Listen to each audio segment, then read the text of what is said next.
All right, so initially the pontoon seemed like a success until we put handrails on it, and then y'all saw what happened with that. So just got back from the lumber store, about to start on the pontoon version 2.0. All right, say goodbye to the original pontoon. About to tear it into pieces. And yes, we're gonna reuse almost everything that we can, we're gonna reuse it to build the 2.0.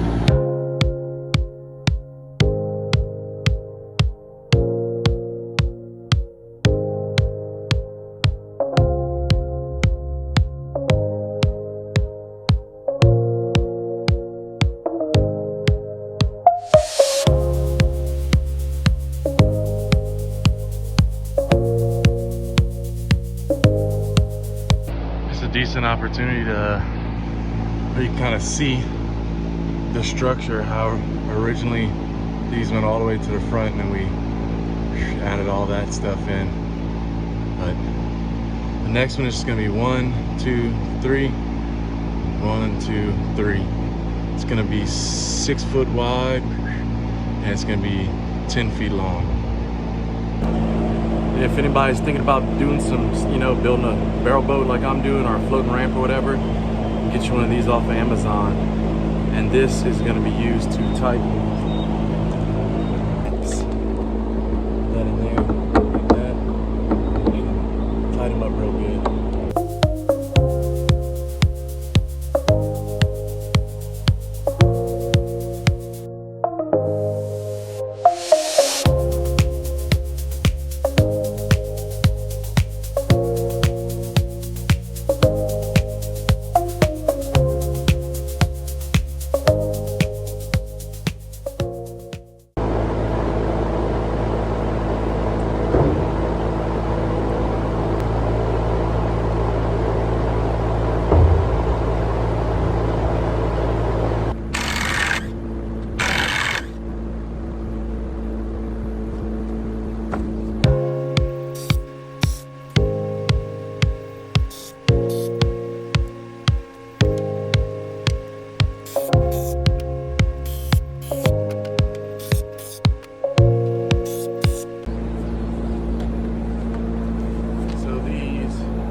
They're right at 6 feet because I'm 6'4". They're a little over 6 feet. But these are we're gonna recycle these, for the end pieces. There and there. Because the new one is going to be 6 foot by 10 foot. And I've done my internet research. It's not gonna flip over this time. Fingers crossed.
right, so this is what I'm thinking about right now. We got our little motor over there, and where it mounts and everything, the little things that screw on and everything, you need like, it was like right at 11 inches. So I'm just gonna go a foot, go across here.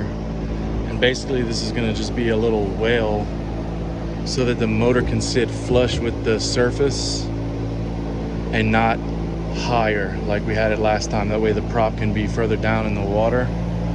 So I'm gonna have to put a cross member there, and then I guess one here, and then obviously one there, and everywhere they meet, because I have these two cutoffs, that one and that one. They're exactly 2 feet already, so I'm just gonna make each one of those, you know, like that. Same thing on the other side. So yeah.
Alrighty, y'all, this is what we got done for today.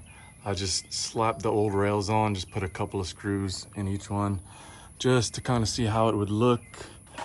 If I wanted to leave like a little bit of a, you know, here, and just put some little small stuff around the edge. You maybe put like a swivel chair here and here or something, like a casting deck. And you can see the motors on there. And then these are the Lowe's storage bins, which I think there's probably some water in here. Oh, there's definitely some water in here. Okay. So anyways,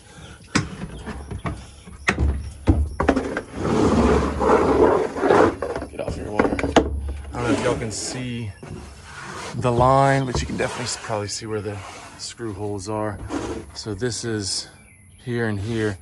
That is where our main 2x4s go, and you know, that's where the barrels are gonna be at.